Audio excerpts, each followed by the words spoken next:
Olá, eu sou a professora Paula Zordan e essa é a última aula gravada para a disciplina de Fundamentos da Pesquisa em Arte dos cursos de Bacharelado e Licenciatura em Artes Visuais.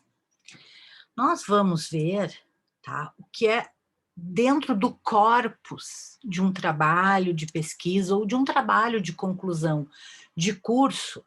Isso que eu já mostrei na aula de elaboração e construção de projetos, o mergulho através do bólide do Hélio-Oiticica, né, dos bólides dessa caixa, do que é o mergulho num corpus de pesquisa e do que ele constitui e o quanto isso envolve aquilo que nós vamos chamar de dados ou arquivo ou ainda de material empírico da pesquisa e de um trabalho de conclusão de curso. Então, entro, né, com uma obra de arte, com uma proposição, para a gente entender esse mergulho, essa entrada no corpus. E, consequentemente, chegar no conceito de documento de trabalho, bem importante para a constituição de uma obra de arte e para um projeto de ensino em arte, para um projeto com arte, para um projeto que se desenvolve no campo transdisciplinar e problemático das artes visuais. Então, nós começamos com essa traçada de plano, né, e que é o próprio plano do que vai se fazer enquanto algo que conclui um curso, uma graduação, uma formação acadêmica, e, né, esse plano envolve um projeto, né? Com os alunos da minha turma, eu tenho falado que o trabalho de conclusão de curso implica um projeto de vida, porque tu vai começar a fazer esse mergulho, essa imersão em temas e problemas que dizem respeito aos teus interesses profissionais. E o que nós vamos ver hoje seria, né, dentro de um trabalho de conclusão, as referências, porque nós já tivemos a aula dos métodos, a aula dos projetos, a aula do próprio conceito e concepção de pesquisa e do que é a pesquisa no Brasil, e aí hoje nós vamos nos deter nas referências, embora a palavra referência, ela não seja sempre tudo, ela não vai dar conta do que vem a ser o corpus de pesquisa. E esse corpus implica tanto o projeto, quanto esse plano, esse traçado, quanto os métodos e, sim, as referências. Aqui eu relembro, então, as perguntas apodídicas de um projeto de pesquisa, o que, para quê, de que modo, com o que e por quê. De alguma maneira, hoje nós vamos tentar tratar do com o que se pesquisa, com o que se desenvolve um trabalho acadêmico de conclusão de um curso de graduação. Mas tudo que eu vou colocar aqui também vale para o estrito sensu, para o mestrado, para o doutorado, ou até para a pesquisa escolar, né, adaptando algumas questões. Então, né, pensar os recursos materiais, as técnicas, né, e as fontes, os títulos que embasam uma pesquisa, que é com o quê? Com o que efetivo material, né, se coleta, se acha para criar um trabalho.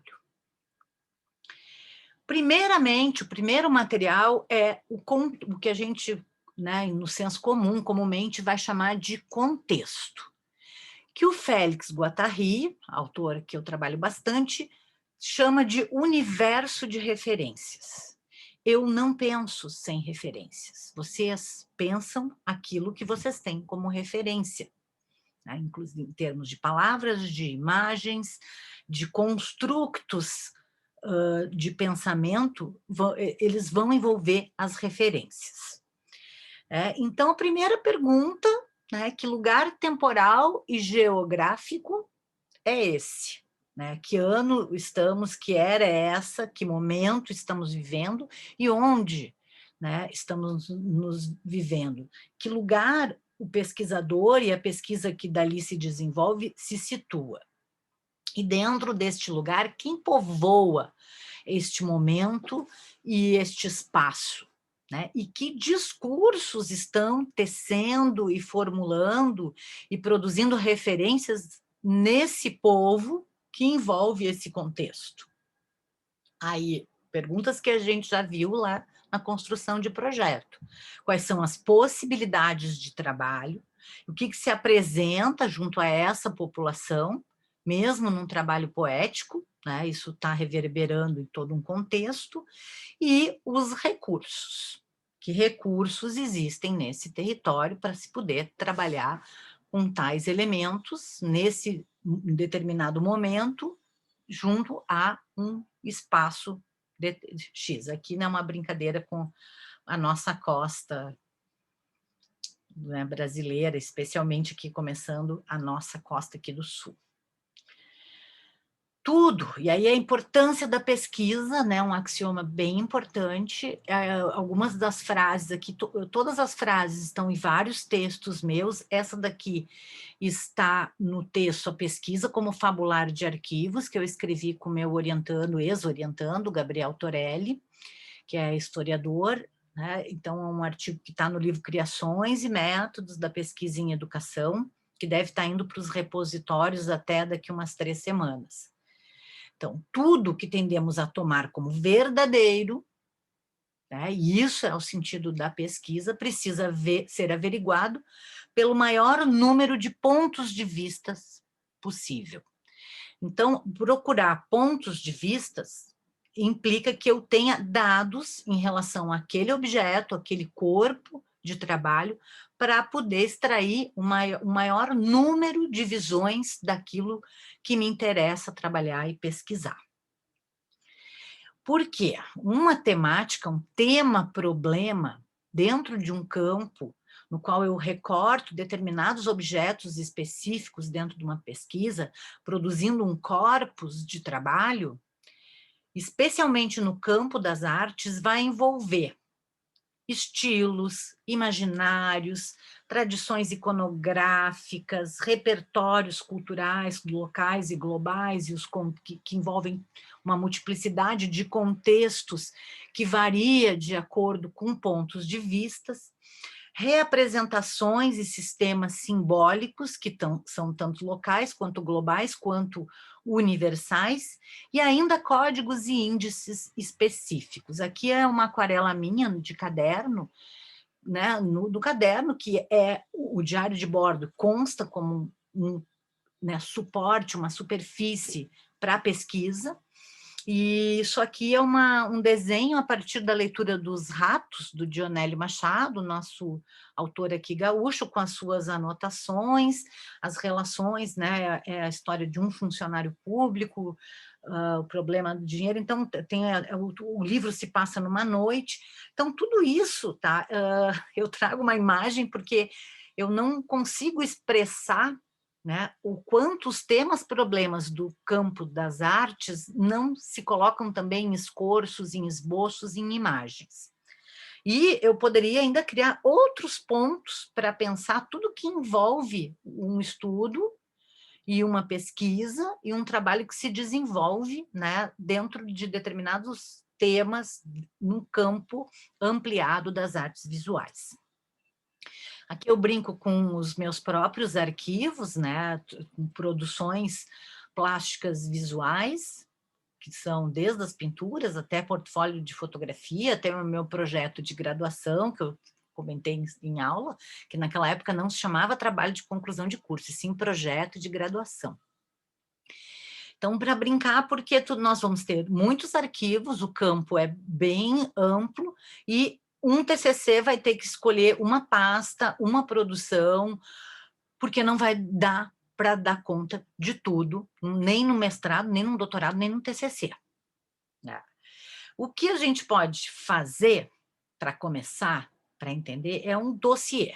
Né? O dossiê é aquilo que documenta todo um processo investigativo, que vai produzindo notas, que pode ter diversos tipos de suporte, uma caixa, uma pasta, que pode ter o suporte ser a própria mesa do artista. De algum modo, também podemos dizer que esse dossiê é o próprio ateliê, ou um espaço físico onde o artista habita, dorme, vive e produz. Tá? Então, tem um texto que eu escrevi, que é o Ateliê como Prática de Liberdade, está na revista Palíndromo da UDESC. Vocês podem consultar para entender esse ateliê documento, que nós já vamos chegar nesse conceito. Então, sugere-se, e muitas vezes o dossiê vai produzir o trabalho de conclusão de curso. A documentação do processo já vai erguendo esse corpus, que é o próprio trabalho de pesquisa. Né? E aí eu uso a Anne Benichot, que foi traduzida pelo professor Flávio Gonçalves, que trabalha com documentos, tá, na produção, nos processos poéticos de artes visuais, professor do programa de pós-graduação em artes visuais, né? E ela vai trazer aquela noção tradicional de documento, que é subentendida pela ideia de autenticidade, documento enquanto prova, mas também é a ideia do documento como vestígio, né? O documento indiciário, que tem aquele valor testemunhal. Né? Mas interessa, né, em todos os sentidos, o valor didático do documento, porque ele é aquele que informa e ele instrui. Ela vai chamar atenção para a etimologia latina do documento, que vem do docere, né, e com a significação de ensinar, que eu tenho trabalhado bastante com as turmas, né, a ensignação, o que traz o signo.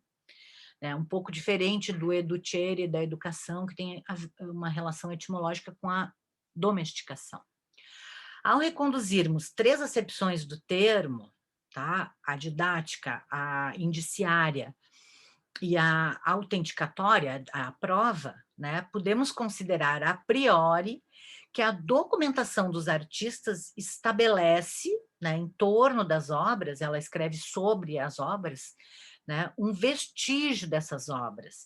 E esse vestígio não só mostra a existência, a autenticidade de que foi aquele artista que desenvolveu aquela obra, como também instrui sobre o processo de criação e toda a elaboração da própria obra. Tá? Então, ela cita o pourriquet, que é o documento, tá? Vai ser, então, o vestígio selecionado e instituído enquanto algo que documenta. Tá? Por isso, ele é aquilo que institui a própria obra.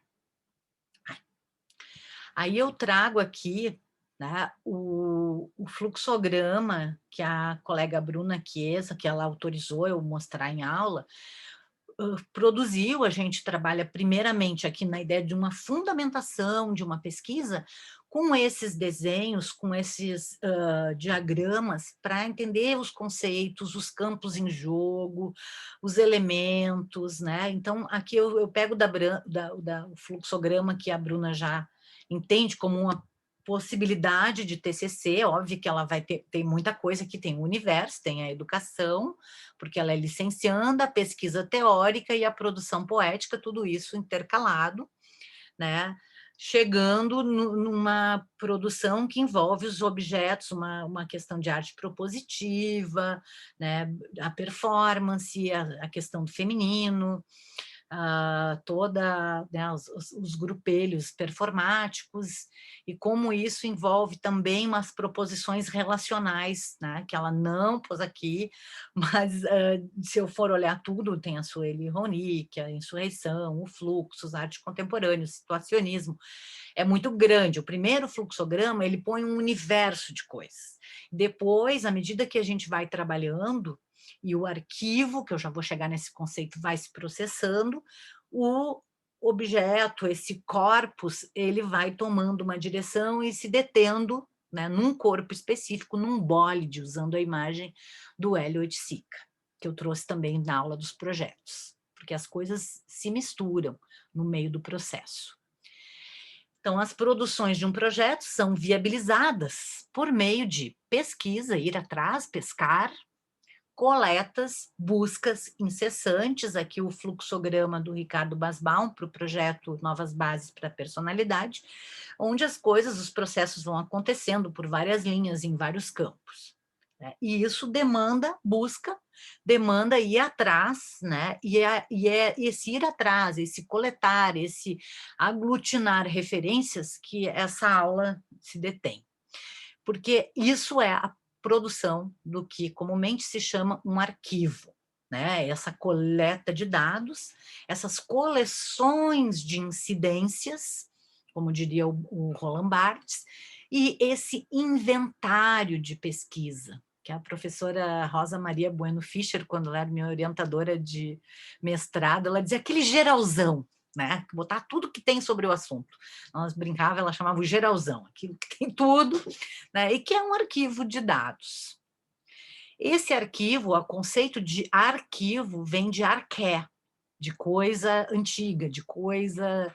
Né? Só que esse conceito é reinventado, mas assim, tem a ver com aquilo que documenta, que prova uma existência e que de alguma forma tem um certo arcanismo, arcaico do arquivo, né? Tem uma relação etimológica, mas também tem, né, com esse ranço, eu posso dizer, cumulativo da pesquisa, né, que tem a ver com a bibliofilia, com a criação de universos de referência e com a necessidade de acumular elementos, matérias, para se estudar um determinado corpo e compreender, entre todas essas matérias, a matéria de interesse, os seus problemas e os temas que ela envolve. Então, nós vamos ter 3 coisas aqui que são muito parecidas, tá? O arquivo, a coleta de dados que constitui o arquivo e o que, de algum modo, a gente pode entender como inventário, né? Porque o inventário, um bestiário, um herbário, faz essa coleção, né, de muitos elementos de um mesmo tema.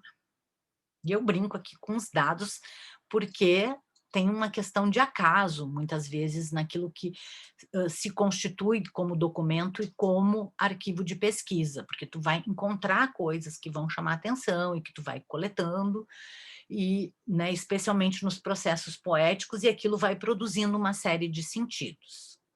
Então, na constituição de um arquivo de dados, eu tenho achados, que nem sempre são propositivos, algumas vezes são ocasionais, mas sim, eu também vou ir atrás de outros arquivos para dar conta do meu tema-problema, numa busca que pode efetivamente ser no arquivo público, num arquivo específico, onde há guardados, e dentro destes guardados, dessas acumulações de documentos, de elementos, eu vou ter os meus achados, né? Então, no processo artístico, nós vamos chamar atenção para documentos de trabalho, né? E aí eu brinco aqui com o oficial, porque, né, o oficial vem do ofício, mas, ao mesmo tempo, oficializar este documento, né, é dar um estatuto instituído a esse documento como algo que pertence ao processo e, portanto, deve ser demonstrado também na escrita do trabalho e no portfólio, né? E aí entra a Anne Benichot, já vou falar do texto dela, que eu recomendo para quem quer aprofundar o assunto. Então, nós vamos pensar o documento de trabalho a partir de incidências, aquilo que incide no meu tema, no meu problema, que vão ser documentadas e que vão constituir a matéria, a matriz, né? Aquilo que é matéria, e é material, efetivamente, sempre empírico, não é só conceito, mesmo quando é um conceito, tem uma força, né, empírica dentro deste corpus, para uma criação que não é aquilo, necessariamente, que o próprio arquivo oferece. Então, eu tenho um arquivo, mas eu tenho um movimento cuja incidência, esse encontro com o arquivo, é o que cria uma nova matéria para outras criações, que não é o arquivo enquanto uma criação, né, de muitos documentos, porque é pela incidência de algo dentro do arquivo que eu vou ter a minha matéria. E aí nós temos, então, 3 textos recomendados, né, Um está na revista Valise, que é o Documentos de Trabalho, Percursos Metodológicos, do professor Flávio Roberto Gonçalves, que eu já mencionei, que traduziu o texto da Anne Benichot, que é esses documentos que também são obras. Então, para se pensar a imanência à obra-documento, que eu já vou falar um pouco mais, também publicado na revista Valise, e um texto do Marco Fioravanti, que eu não conheço, que é, mas conheço o texto, né, que é, eu vou entrar um pouco no que ele vai chamar de síndrome de Atlas, a partir do estudos de um historiador de arte que rompe com os procedimentos tradicionais da história da arte no início do século XX, o Ebi Warburg, que envolve a formação dos documentos de trabalho no processo poético dele, está publicado numa revista que é acadêmica, mas ela é mais aberta, que tem uma revista de artes, que é Arte e Contexto. Então, sugiro esses três textos para a gente pensar aí o que vem a ser o Atlas. Tá? Eu trouxe, não achei o ano, um escorço, um desenho, provavelmente a guache do Francesco Goya, que está numa coleção privada, né, que é uma figura do Atlas. Tá? E tem uma questão minha aqui dos meus arquivos ter escolhido um Atlas do Francesco Goya, né, em função do livro Lições de Má Educação, que eu redesenhei os caprichos do Goya. Mas o Atlas, né, aquilo que o Didi Uberman vai chamar o Gaio saber inquieto, ele tem esse mundo, né? Então, assim, eu quero trazer um mundo, e esse mundo é circunscrito, é o globo, e um atlas, então, no senso comum, vocês conhecem aqui um atlas escolar da América do Sul, né? Uma das páginas de um atlas escolar que ilustra a fauna e, né, as características da América do Sul, ou então, né, um atlas que vai mostrar, se debruçar sobre todos os aspectos de um dado território. Também tem aqueles atlas que vão além só da cartografia, né? Eu ia fotografar o Atlas Ambiental de Porto Alegre, que a gente tem cortes geológicos, enfim, um atlas, ele vai mostrar um mundo dentro de especificidades espaço-temporais, porque a gente pode ter atlas geográficos históricos que mostram a variação das divisões políticas da Europa e mesmo né, do mundo que foi colonizado pelos europeus. Então, assim, uma cartografia, um atlas que vai mostrar uma diversidade. O que nos interessa é o atlas, ele mapeia, né, e aí é muito na moda a gente dizer cartografia, mas o atlas vai expor, demonstrar, mostrar, né, através de muitos esquemas que são didáticos, as recorrências e os próprios incidentes que um determinado contexto e território apresenta. Né? E com Ebi Warburg, esse historiador de arte, que é disruptivo em relação aos procedimentos, aos conceitos de história da arte, né, que emergem a partir do Iluminismo, ele nasce em 1866, né, o ano da origem do mundo do Courbet, e falece em 1929. Ele vai propor um procedimento que é importante na compreensão dos documentos de trabalho para as artes visuais, que é o Atlas Mnemosine. O que é o Atlas Mnemosine? São diversas pranchas, quase 100 pranchas, não chega a serem 100, de imagens, tá? Sendo que pensem que lá no início do século XX, a história da arte está muito aproximada da arqueologia e trabalha com o artefato original, ou a obra original, num espaço museológico. O Ebi Warburg vai trabalhar com cópias de imagem, procurando as relações entre essas imagens organizadas em pranchas, porque ele fazia estudos tanto iconográficos, ou seja, a repetição da imagem, quanto as relações de um tema, as relações iconológicas, ou seja, o estudo dos ícones a partir de temas para buscar as variações, para buscar a sintomática e para buscar o que ele vai chamar de fórmulas de patos, ou seja, fórmulas que vão se repetir mesmo em imagens em termos de elementos visuais muito diferentes, mas que têm a mesma pathos, né, Pathos-Formen, que é essa maneira de atravessar um tema e fazer com que esse tema mobilize o olhar, o pensamento, nas suas relações e nas suas composições.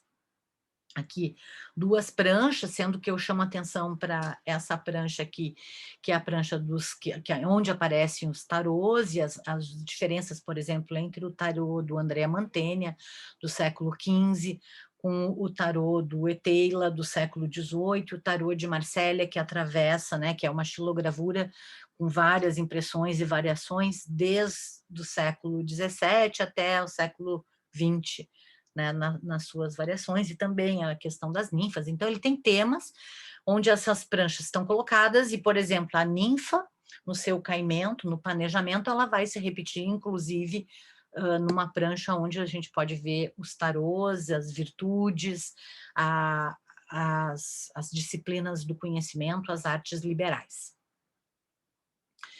Então, agora tem uma exposição muito recente em Berlim, né?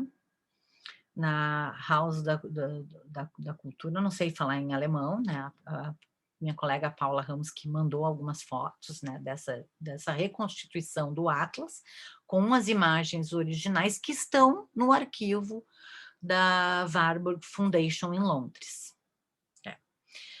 O que está em jogo aqui e que é também chamado a atenção pela Anne Benichot é a coerência, né, e que eu brinco aqui com incoerência, porque às vezes a incoerência pode ser mais plástica do que a coerência, mas a plasticidade dessa documentação, como a gente pode ver no Atlas Mnemosyne do Warburg.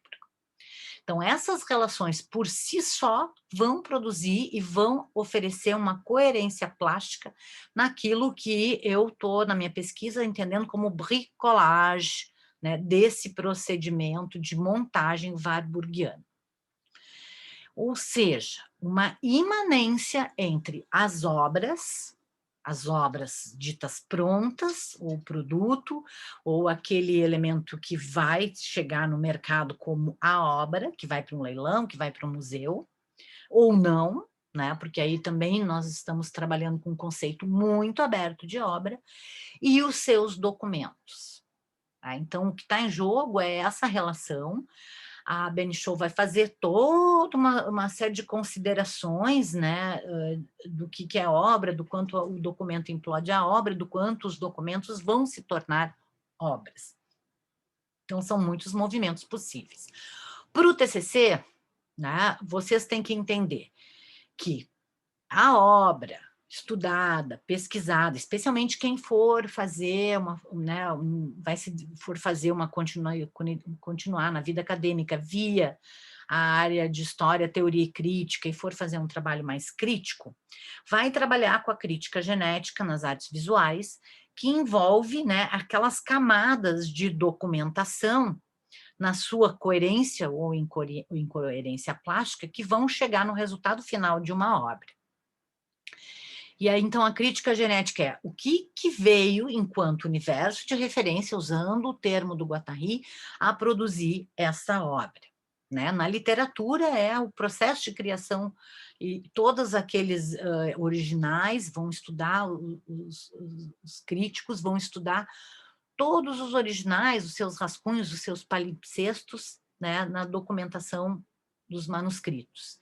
Nas artes visuais, todos os documentos de trabalho são material para crítica genética, que muitas vezes não é feita pelos artistas que estão envolvidos no processo, mas sim por aqueles que vão estudar e fazer a crítica e historicizar uma determinada obra. A crítica genética, trabalhando com a literatura, ela tem como precedente a filologia, que vai mostrar a filologia, uma ciência, um estudo de quanto um texto está imbuído de outro texto e outro texto, ou seja, o que forma o pensamento de um autor é aquilo que ele leu. Então, cada autor é marcado e constituído por aquilo que ele leu anteriormente. E isso, quem estuda é a filologia, que dá origem, no século XX, às concepções básicas da crítica genética. Então, quem está na academia, quem está na universidade, mesmo que venha, né, de matrizes culturais de tradição oral, quase todos nós, né, mesmo imigrantes europeus, muitas vezes vivem em ambientes que não foram escolarizados, que não viveram a alfabetização, tem, né, enunciados que os constituem e que podem, ou muitas e na maioria das vezes, já foram codificados em material escrito, mesmo a tradição oral, né? A exemplo dos contos de fadas na Alemanha e na França. Então, eu chego aqui no ponto que nós somos os nossos universos de referência e a nossa pele é constituída por livros e textos mesmo, né, quando seja o caso da pessoa ler muito pouco, né? Você não imagina o quanto os seus pensamentos já foram escritos. Então, nossa, essa aqui é uma pele, eu esqueci de... ficou atrás aqui a referência, né? Eu fiz um recorte dessa pele de livros. E eu trago a biblioteca do Ebbe Warburg, lá nos anos 1920, entre a primeira e antes da Segunda Guerra, originalmente ela se localizava em Hamburgo, aí depois ela foi reconstruída em Londres, né, em 1933, em função das invasões nazistas. Por quê? Essa biblioteca do Ebbe Warburg, que vocês podem ver ali que tem uma série de arquivos e de imagens, aqui ela está sem o Atla foi montado nessa biblioteca, que é um espaço de relacionamento, de pesquisa, de trocas, né? Então, por isso as mesas, a biblioteca não são mesas individuais, são mesas conjuntas para as pessoas poderem estudar junto. Essa biblioteca ela não tem uma ordem, né, uma classificação tradicional. Então, é importante pensar, né, que o Warburg ele não vai separar pelas classificações canônicas de temas, e sim dividir a biblioteca em 4 espaços, né, que é a ação, a imagem, a palavra e a orientação. Na orientação envolvia a religião, a ciência, a filosofia, né, o cuidado de si, e enquanto que na ação envolvia a história cultural, a política, a imagem é a história da arte em si, e a palavra, né, envolve a linguagem, a literatura e a transmissão dos clássicos literários, né, e já muito próximo da filosofia. Então, essas classificações, elas existem porque a gente só consegue se acercar da totalidade de um arquivo onde nós vamos mergulhar e entrar para estudar um determinado tema, um determinado campo, né? Quando a gente separa esse arquivo, mesmo que provisoriamente, mesmo que de uma maneira muito singular, em blocos, ou em áreas, ou em campos, ou em platôs, como fizeram o Deleuze e o Guattari.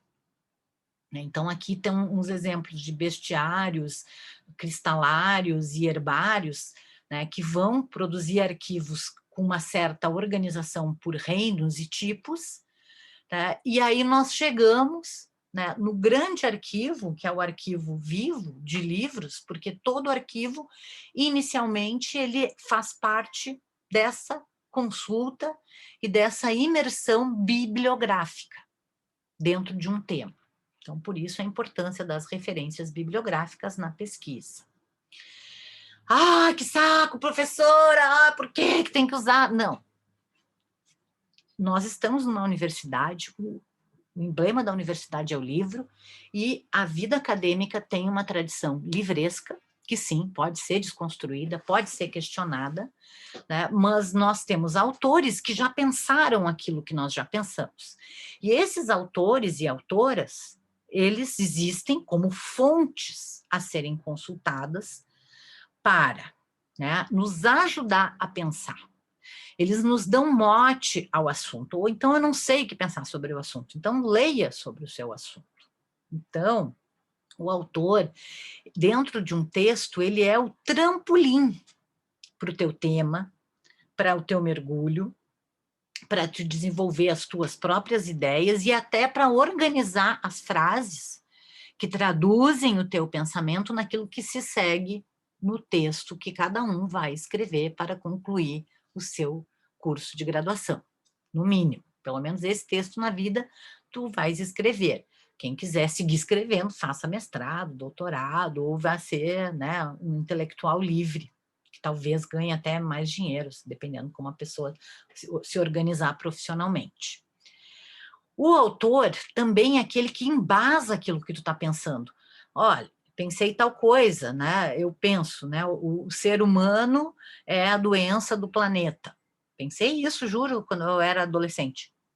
Nietzsche já tinha pensado isso. Então ele embasa o meu argumento. Não fui eu que eu pensei isso, mas Nietzsche também pensou. Então esse argumento ganha uma força.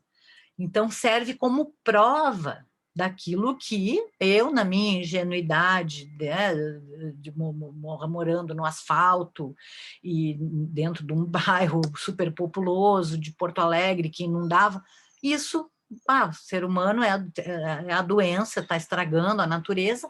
Nietzsche já pensou isso, tá? Então me afirmo. Hoje eu já nem sei se eu penso isso, tá? Acho que o ser humano tem muita coisa para fazer, mas enfim, não interessa o que a professora pensa. A professora não pensa, mas não pessoalmente, sim aquilo que é a matéria que vocês têm que desenvolver e pensar. Contesta também, por outro lado, não, mas espera aí, né? O Dio e sei lá quem eram os idealistas lá depois do Nietzsche vão dizer que não, o ser humano é a solução da natureza selvagem, que é cruel, que...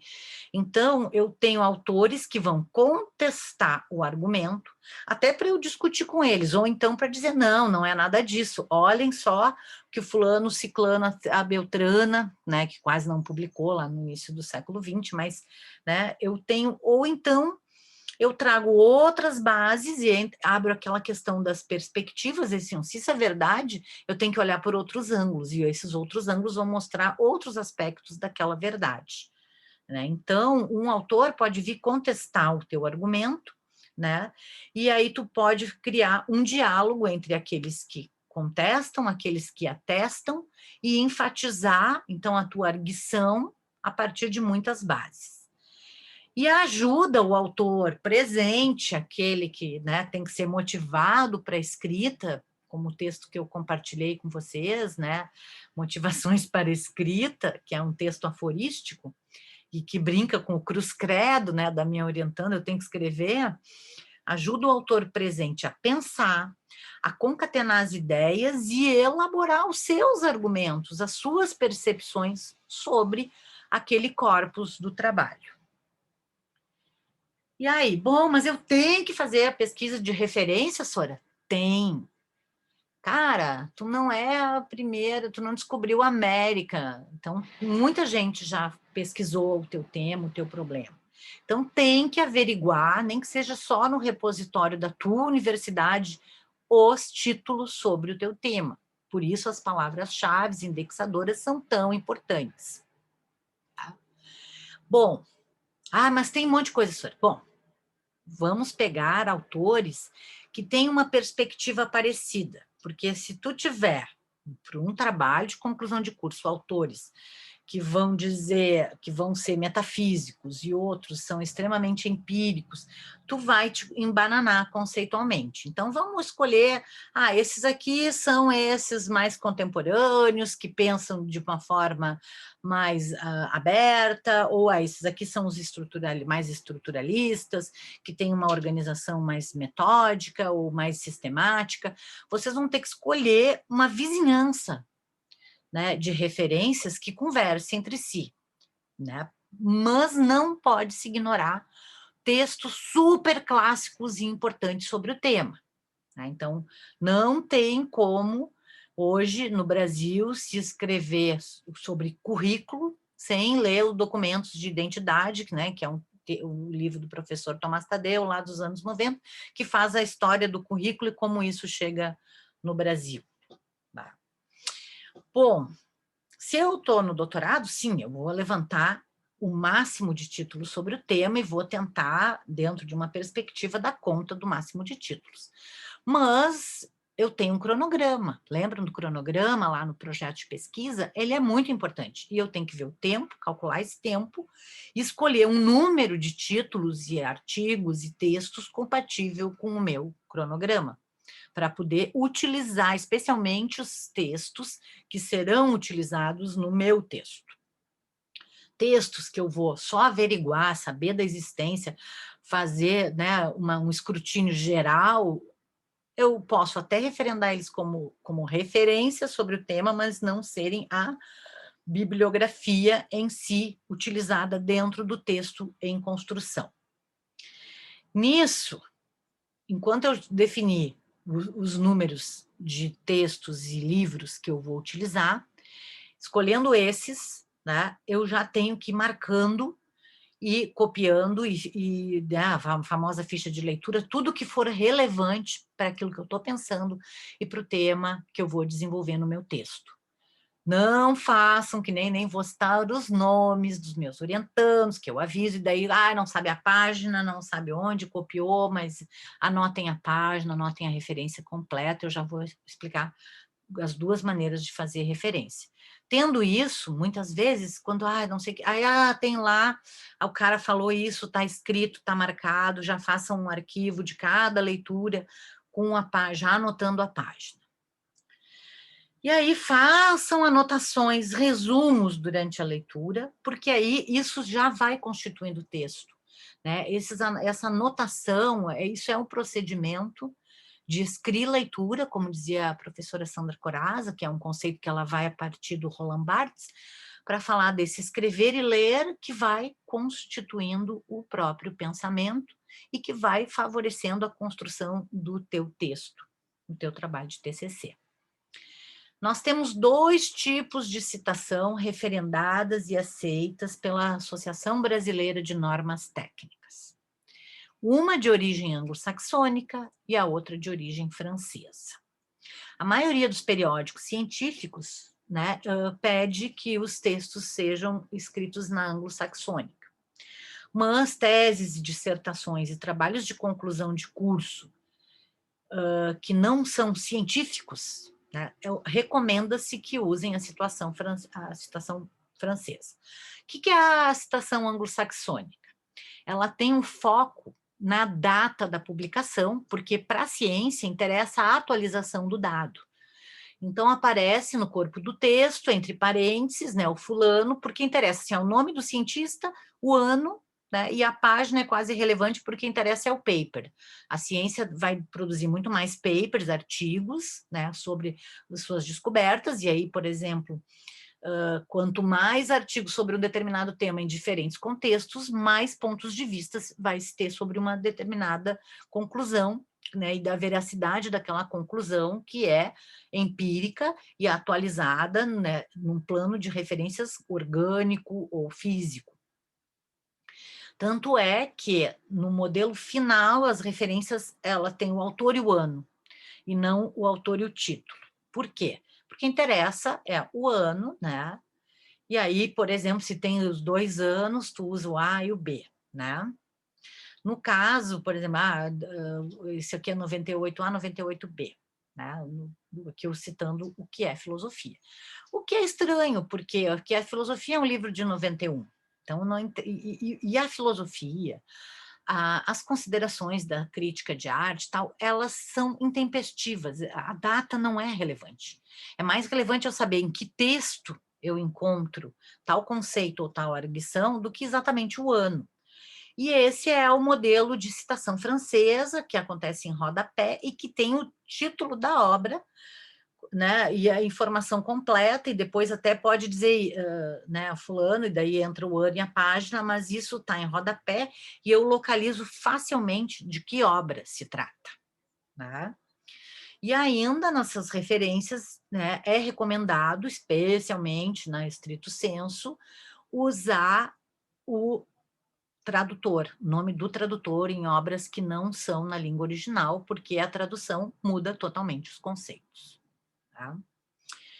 Então, né, então, assim, é importante fazer essas escolhas, quando vai se colocar numa revista, né? Se é uma revista de tradição humanista, e muitas vezes ela mantém a nota de fim ou de rodapé com o título, e se é uma revista que tem uma intenção mais científica, é o ano. Tá? Então, é importante registrar o processo, inclusive o processo da pesquisa de referências e da pesquisa bibliográfica, do levantamento das fontes, de toda essa escrileitura que constitui a arquitetura, o que nós vamos chamar de arquitetura textual e a arquitetura de um trabalho de conclusão, e aí eu estou usando, né, o conceito amplo de arquitetura, né, porque essa documentação toda, né, registra o modo com que cada um lida com a matéria, que é o corpus do trabalho. Como que a gente lida com a complexidade dessa matéria? Como nós construímos um projeto que mergulha numa determinada matéria? E como podemos compreender o cosmos, o caosmos, como diz o Guattari, essa relação, né, de cosmos e caos, da Terra, dos corpos, ações entre os mais diferentes tipos de corpos, numa relação, né, de condução entre corpos e encontro entre corpos, que faz toda a ética. É toda uma relação ética entre corpos, obras, e aí eu penso corpos aqui num conceito que envolve o corpo de pesquisa, o corpo das obras, o corpo documental, o próprio arquivo enquanto um corpo, e o nosso corpo que vive e pesquisa. Documentar um projeto é registrar os modos que nós vamos lidar com a complexidade caótica da matéria que se estuda e que se trabalha, e com a qual se cria. Porque um projeto bem documentado, sem esforço, mas com força, colocará os problemas que o próprio processo apresenta. E isso é o que torna o projeto interessante. E isso é o que torna um processo, né, poético de pesquisa, seja voltado para o ensino, seja voltado para uma interação comunitária, interessante. Então, os documentos, dados, achados da pesquisa, eles podem ser constituídos de material audiovisual, fotos, ilustrações, partituras, né, peças musicais, gravações sonoras, filmes e tantas outras coisas.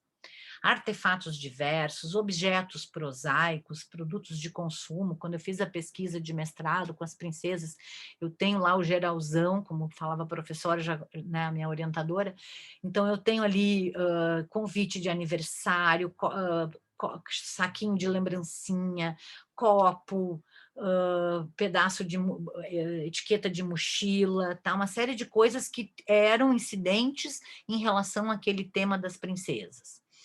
Obras de arte, sim, são documentos também, né? Obras de arte já arquivadas, documentadas, museificadas ou não, né? E obras de arte comunitárias, enfim, aí o conceito de obra, né, é problemático e abre. O material bibliográfico é sempre achado e dado, porque tu vai achar coisas e esse material bibliográfico sempre constituirá o arquivo, e o que mais o pesquisador, aquele que está fazendo o trabalho, achar pertinente ou relevante. E aí nós vamos ter, que eu vou passar meio rápido, porque pode sim aparecer, mas nem sempre vai aparecer, é muito mais para as ciências humanas do que para a arte, mas é importante, né, todos saberem que pode-se coletar dados de diversas formas nas pesquisas não quantitativas, como se diz, né, a grosso modo, ali nos livros de metodologia, de pesquisa nas ciências humanas. Uma coleta muito comum é a entrevista, que é estruturada, que tu vai apresentar questões fechadas, uma entrevista semi-estruturada, que parte de um conjunto de perguntas básicas, mas tem uma abertura para respostas, né, que não é de múltipla escolha. Ou então, não existem perguntas prévias, e sim, né, uma conversa, que as perguntas vão sendo formuladas pelo pesquisador de acordo com os transcorreres da pesquisa. e uma entrevista aprofundada, que começa com perguntas semi-estruturadas, e que aí essas perguntas semi-estruturadas vão sendo refeitas, às vezes com a mesma pessoa, ou com o mesmo grupo, ou com um grupo focal, que também, né, é um tipo de campo de pesquisa onde se coletam dados ou se produzem achados. O questionário, que é diferente da entrevista, ele não é desenvolvido oralmente, ele é fechado na escrita, que daí tem perguntas com as múltiplas escolhas, o aberto, que, né, é um número reduzido de perguntas, que tem respostas para serem escritas detalhadamente, e assim o grupo de discussão, que são os grupos focais também, então grupos de consenso, que o pesquisador vai procurar um consenso e uma conclusão comum sobre determinado assunto, e isso está muito envolvido com os métodos de pesquisa participativa, e assim como o grupo ideológico, que o pesquisador, né, numa pesquisa participativa, numa pesquisação, vai resumir a posição singular, né, de cada integrante desse grupo focal, onde se coletam os dados. Outra coleta de dados, que é também feita em trabalho de campo muito comum, é a observação, que ela pode ser dirigida, né, com aspectos todos já definidos, item por item, semi-dirigida, que parte de um conjunto de aspectos básicos já elencados, ou uma observação livre, que não tem nenhum aspecto prévio elaborado, listado, tá? E que vai acontecer a partir da imersão num campo de trabalho, num campo de observação, e ainda a observação participante, que envolve a interação social entre o pesquisador e o que chamam nas ciências humanas os informantes, né? Aqueles participantes da pesquisa que informam sobre um contexto, sobre um dado, né? E o observador procura não intervir, né, naquilo que os informantes trarão. E ainda existe a pesquisa, né, que é muito própria para a história da arte, que é a análise documental, que trabalha especificamente com documentos, que pré-analisa e organiza o material e que faz descrições analíticas, se aprofundando, né, minuciosamente nesse material, no seu aspecto geral e também em todas as suas partes. Esses dados, eles têm tratamentos específicos. O primeiro é o expurgo, né, que é o descarte dentro dessas coletas daquilo que não vai ser relevante para tratar especificamente das tuas questões e do problema da pesquisa. Mas eles fazem parte do corpus da pesquisa, mas eles não vai existir uma luz, o pesquisador não vai se deter naquilo que é expurgado. Isso acontece muito na pesquisa bibliográfica, né? Vai ler muita coisa e muita coisa não vai constituir o teu texto. Aí depois existe uma possibilidade de codificar esses dados, né? Classificar esses elementos segundo critérios. E aí os critérios são do pesquisador. Isso aqui é por gênero, por ordem, por características tipológicas, né? Na natureza das relações com o problema de pesquisa. Então, as classificações e a organização é muito singular, mas ela vai envolver o código, o pesquisador vai ter que criar e delimitar os seus códigos, né, em relação aos dados.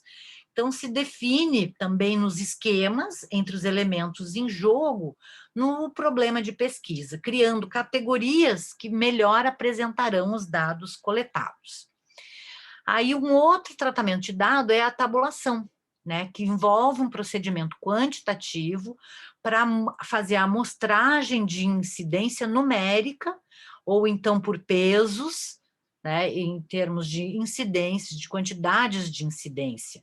Então, aí a tabulação envolve o cálculo dos percentuais, das médias, dos desvios de cada elemento. Elabora tabelas e gráficos que melhor visualiza os dados coletados. E ainda há a interpretação desses dados, né, que envolve uma compreensão analítico-sintética, segundo aquilo que foi codificado e tabulado, ou tabulado, ou ainda o simples exercício hermenêutico, que é livre, sobre todos esses elementos, sem classificação ou tabulação. A hermenêutica vai lidar somente com a interpretação. Então, a hermenêutica é aquilo que vai executar aquele arquivo, aqueles dados no próprio texto, codificando o desejo e defendendo ponto de vista. Vai dissertar esse material, todos esses dados, vai dissertar em torno desse arquivo, a partir de uma perspectiva teórica em conversa, né, com os autores que estão embasando o trabalho. Num trabalho de doutorado clássico, né, tu vai ter que confrontar na tua interpretação, né, pelo menos uma outra perspectiva que não aquela que tu defendes, a tese e a antítese, como a gente viu no método clássico. Cuidado, né, as interpretações, especialmente quando se trabalha com o processo de criação poética e a criação artográfica, né, numa pesquisa educacional baseada na arte, as interpretações vão se confundir com o próprio tratamento que nós vamos dar ao material empírico, aos dados coletados ou aos dados que incidem naquele campo de investigação e de pesquisa. Tais elementos podem ser apresentados também em mídias muito diversificadas, né?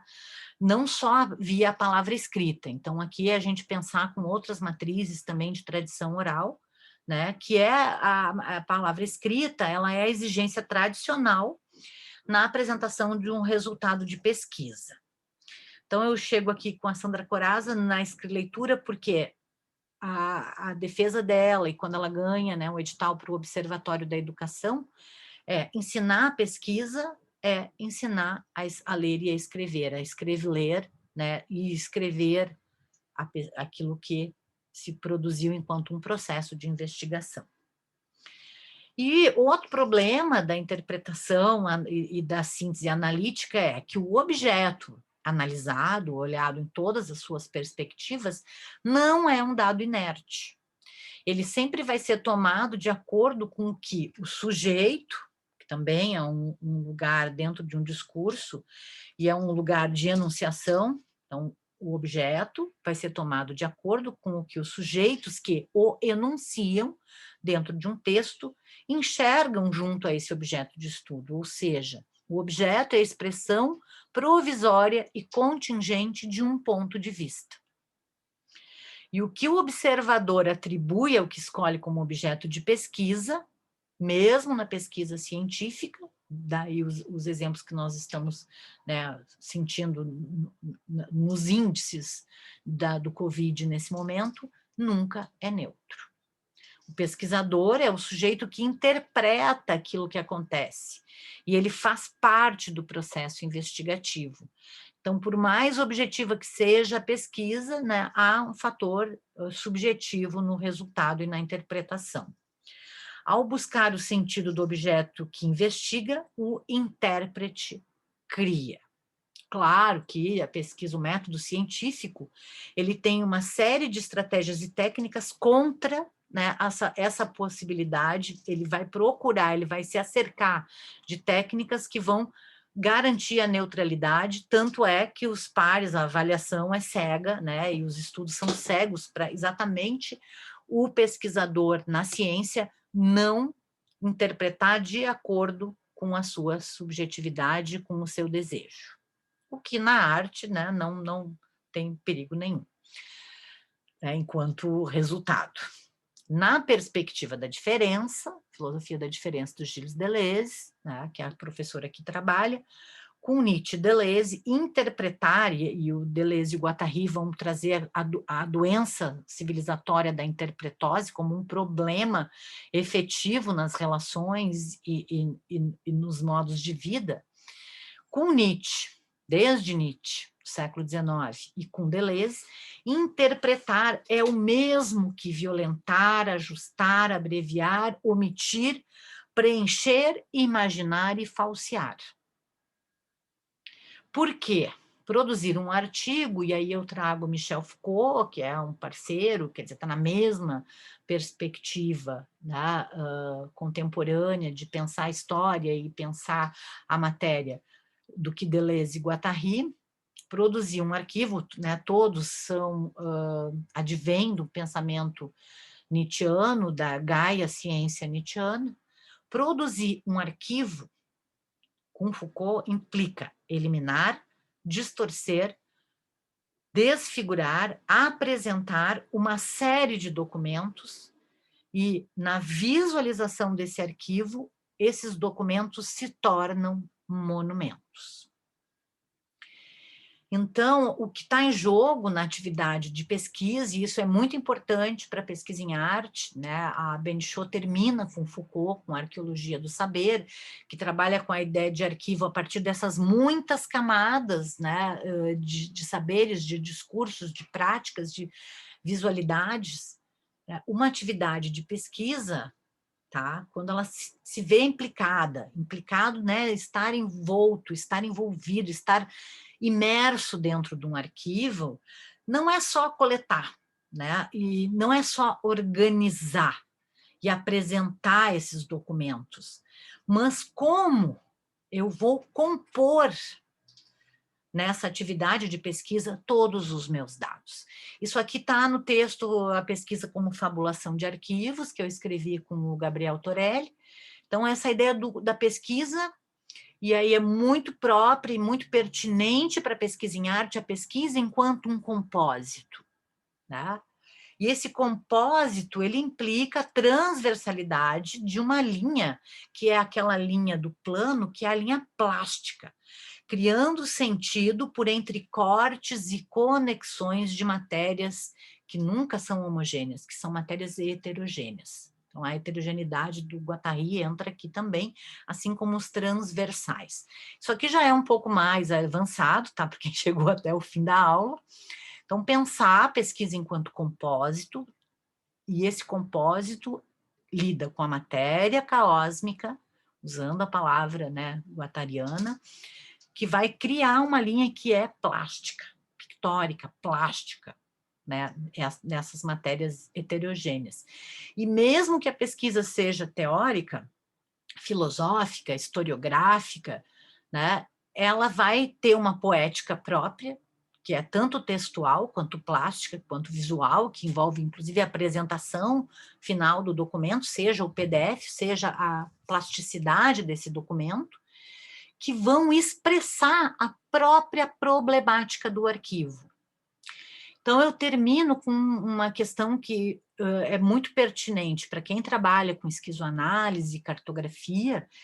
Tá, mas e cadê a tua pergunta? A gente lá na aula do projeto trabalhou com as perguntas, né? Bom, muitas vezes esse corpus vai produzir indagações, mas muitas vezes a imersão dentro deste corpo de pesquisa, ela é problemática.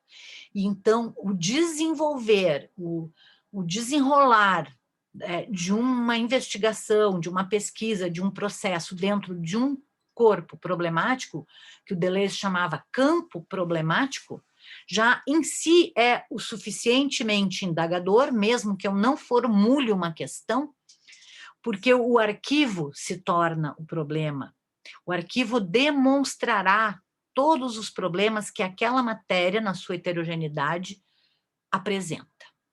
Então, a problemática do arquivo, por isso que eu deixei a aula das referências e do arquivo por fim, porque ela é um pouco mais abstrata, mas ela é imanente também à construção do projeto. Embora o projeto tenha perguntas, né, fundamentais, é realmente via a imersão no arquivo que a pesquisa se constituirá. Então, termino aqui, porque a problemática do teu arquivo, dos teus dados, daquilo que tu achou, é aquilo que vai produzir o teu texto, o teu processo de criação poética, ou então a tua teorização, ou então aquilo que tu vai aplicar e desenvolver numa determinada comunidade, numa sala de aula específica. Então, acho que é isso, né? Essa aula tem uma versão síncrona, né, do dia agora de abril, mas aí essa é restrita, essa aqui está aberta, podem aproveitar também na pós-graduação. Né? Termino aqui com o dado, porque o dado é a imagem que o Nietzsche brinca, para falar do acaso, né? E esse arquivo ele não é só um arquivo predeterminado, esses achados eles envolvem muitos acasos e pensando com Carl Gustav Jung, muita sincronicidade, muita sincronia, né, de algo que eu penso e aparece. Eu escolho um tema, nossa, todo lugar que eu vou, aquilo cai na minha frente. Tá? Então, é muito interessante, assim, ó, como o tema nos persegue, né? Como aquele corpo de pesquisa se dá num corpo que é imanente à vida e a todos os andares do pesquisador. Muito obrigada.